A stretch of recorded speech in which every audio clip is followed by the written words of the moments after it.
Warlock is a class that can feel pretty weak early on until you get a little bit of cash and gear rolling. So today I'm going to show you the best way to jumpstart your early game on Warlock.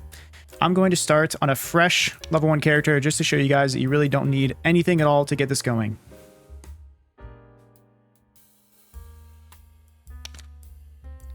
Alright, we've got our fresh character here. Now the first thing you're going to want to do is probably accept our request, but we're not going to do that right now because I don't really care. We want to equip a spell book for this strategy. It'll make the farm a little bit easier, and you need to make sure you have a pair of boots on. And honestly, you don't really need any of this other stuff.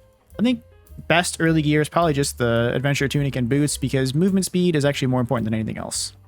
So in fact, we're going to run these old shoes, and I'm also going to equip my potion and bandage. The other thing I'm going to do is actually grab a pickaxe with a completely zero stacks. You won't be able to buy one, but you know, if you can't extract even one time, you probably are going to need to watch a different video before this one, because this video is going to involve farming bosses. So we're also going to take the Torch Mastery perk. This is really all you need to be able to profit big and farm some bosses. You also want to make sure you take Phantomize and Curse of Pain, Power of Sacrifice, and Hellfire. You don't really need anything else, but because I have a little bit of extra memory, I'm also going to take Bolt of Darkness. You can use whatever melee weapon you want also, because all you're really going to be doing is hellfiring anyway for the bosses. And we have GC, so we're going to hop in there. So your knowledge is going to be horrible, and your Curse of Pain is not going to do very much damage either. But what will do a lot of damage, notice I did 13 damage, is your Hellfire. This ability, look at all this ticks. That is what we're going to abuse to make all of the money in this strategy here.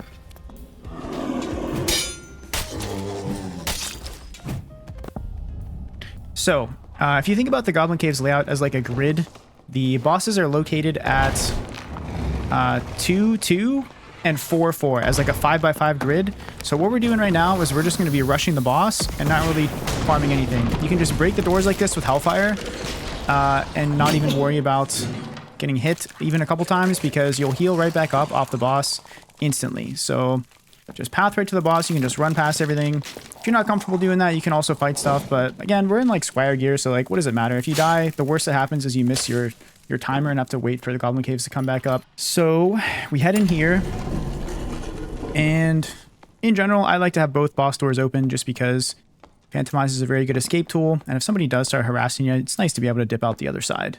But yeah, so this is a really simple strategy. Because we have Torture Mastery, we can heal a lot. So this guy, actually I should have taken a hat, I just realized, for the Rockball phase, but this guy will take massive amounts of damage from Hellfire like this. All you gotta do is kind of stay away from him, and you're chilling. He won't really be able to get you until a few minutes into this run here, so, or a few seconds into this run. So we're just keeping our healing up, we're spamming the Hellfires. In order to get away from this attack, all you gotta do is strafe. Kind of just circle right a little bit, and you should be chilling. Pretty soon he's going to enter a certain type of phase. Oh, you also don't want to get hit by that attack. You see him go to stomp, you got to run away.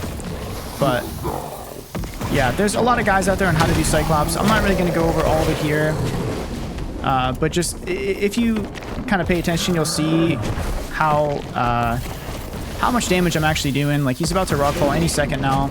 There's really only like one other class that'll be able to do this faster than you, and that's a Bard. And that's only because Shriek of Weakness is insane. This Hellfire should really carry your DPS quite a bit. During this Rockfall phase, you basically just have to jump and not get hit by the rock splash damage that hits the ground. Occasionally you'll take damage anyway, just because it's kind of BS like that. But the nice thing about this class is that you can just heal that damage right away, like it's nothing. Don't get hit by the stomp.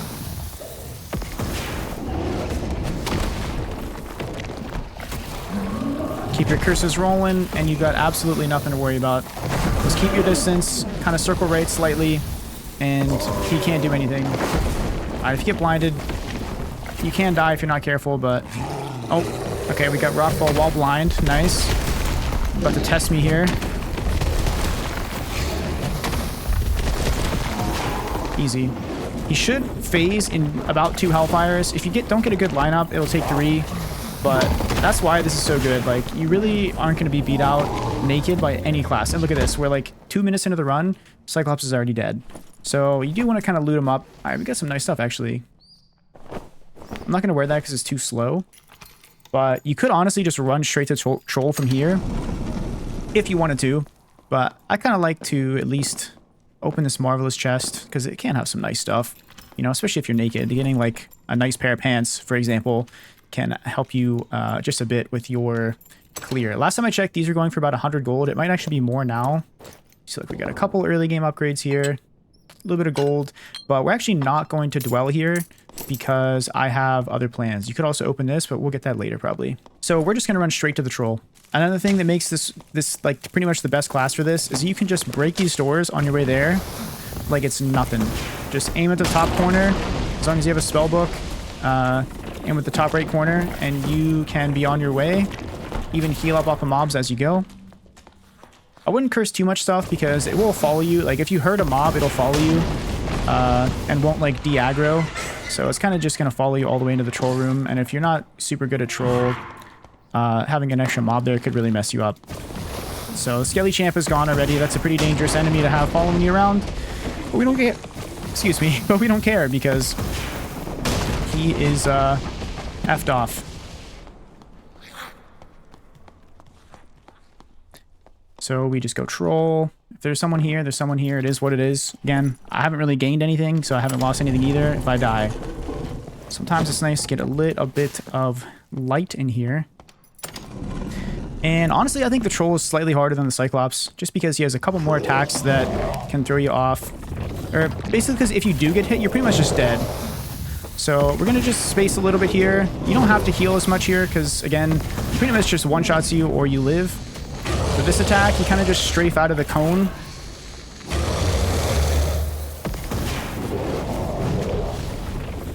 And we're just going to hellfire him down. It's that easy.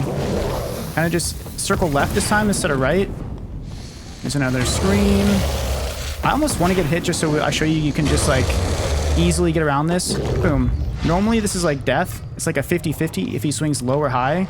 But because we are Warlock, we have Phantomize, and we can just stand there and take it. Super nice. If you get hit a little bit, splash damage, just no big deal, because you can just heal it off with Torture Mastery in no time. And Hellfire does so much damage that you really just... you burn him. You really burn him. He's actually almost dead already. One thing, you should try to aim your Hellfires like a little bit high, because as you're circling, you can like run into them, and they'll like murder you if you run into it. But look, he's dead already. That was like a minute. And if you look at the time, we have 8 minutes left. We got a sick pair of gloves. These are really, really nice gloves, actually. And another purple hat. So, just like that, already, these are a couple hundred gold. We've got this thing, which is like at least 100. We've got a couple of trinkets. But that's not all. We're actually going to make even more money now, because we get another marvelous chest. We could sit here and loot the gold pile, but I'm actually just going to go to get something that is even more valuable than the gold pile. We even get some jewelry to boot. I mean... what a good run. What a good run so far. Sometimes there's like a cape on here, so I would check that if I were you guys. But yeah, we're going to be on our way. A lot of meds, actually. Some decent stuff just sitting right there. But yeah, so this is the room that only opens up. This cursed door only opens up when you kill the troll and the Cyclops in the same run. Chances are, if you kill both yourself, someone's not going to be like waiting to meet you in here. So, even get some knowledge pants. I don't think those are as good as the Chausis, but this is a fantastic run. Yeah, in here, there's 2 items on top of this box. They sometimes are okay, but usually normals are not that good. I think they can be purple if you're lucky, but it's kind of rare. But the main thing we're coming here for is this. Oh, I don't have my emotes on. Is this gold ore. You can mine this with a pickaxe, and a stack of 5 of these costs around 350 gold at the time of recording, and I think that price is probably just going to go up. This stuff is extremely lucrative. This strategy has been on YouTube quite a bit. I kind of just want to show you that Warlock is the best class for actually executing it, because I can now farm every single one of these ores just because of how fast the clear and the movement between the modules was. You'll see, like, if we get 2 stacks of 5, you should be able to get 2 stacks of 5 down here. Sometimes you only get 9 instead of 10, but that's, you know, 700 gold plus this, plus, like, you know, this jewelry could have been decent, plus a decent pair of pants, plus a nice pair of pants, another 100 gold here. We're going to be making like 1,500 to 2,000 gold, depending on the drops. You can also get a troll pelt, which is used to craft the gold coin bag. I'm not exactly sure how much that's going for, but I think it's a couple thousand. So the income potential here is actually insane. You're going to just catapult your early game. You're going to be able to buy all your stash tabs. You're going to be able to buy kits. You're going to be able to do whatever you want. So not only are we going to get all of these nodes, but I'm even going to have a couple seconds to hit the gold pile once or twice. I'm pretty sure, like a minute or two to hit the gold pile once or twice after we're done. Boom. Just like that. The gold is ours. You can go to either side when you leave. I prefer going this way because I think the extracts are a little bit more consistent from this side of the map, but that's just personal preference. It really doesn't matter. Do whatever you feel. All right, so when you're looting gold pile, generally you want to put the stuff that you know you're going to keep right under you, and then you put the stuff that you think you might keep kind of off to the side, and then you can put stuff that you don't want just somewhere else so you don't have to think about it. In general, when you're looting gold pile, you want to have at least a 5x5 box in your inventory to guarantee that you'll be able to get all the stuff that can drop out of here.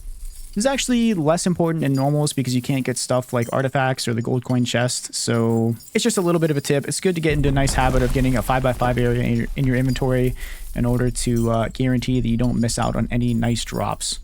If something that's too big drops for you, it just gets deleted, so it doesn't like fall on the ground or something like that, so just keep that in mind.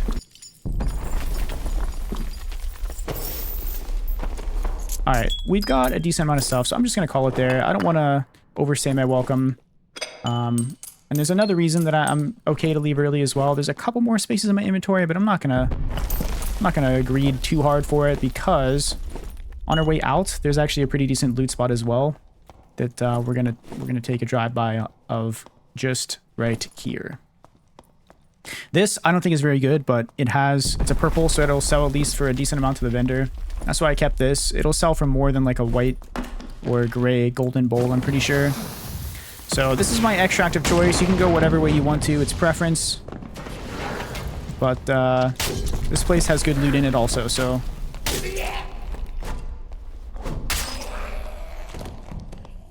Yeah, we got some skellies down here.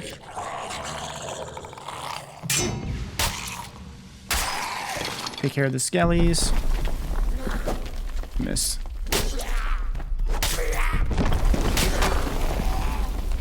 And here we are. We have the extract.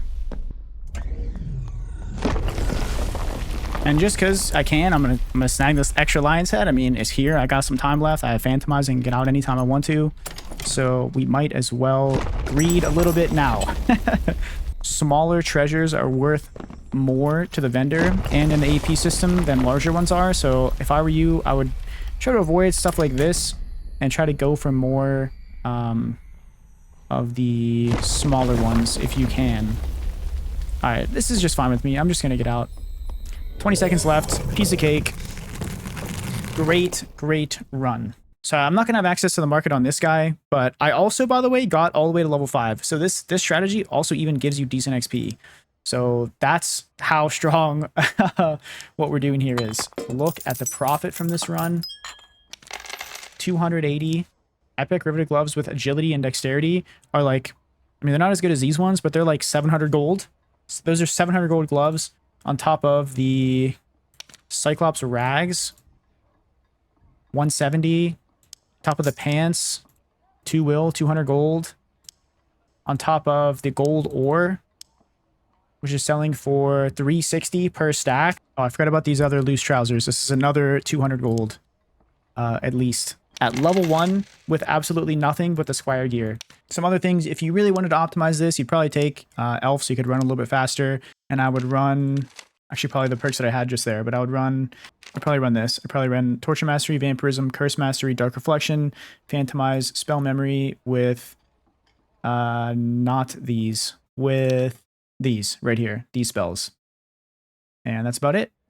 Profit. I hope this showed you just how insane Warlock is for the strat. If you're struggling to get off the ground, if you're struggling to get your first stash tab or two, you will honestly make so much. You'll make so freaking much. It's really just too free, boys. I hope you learned something from this video, and I will see you in the next one.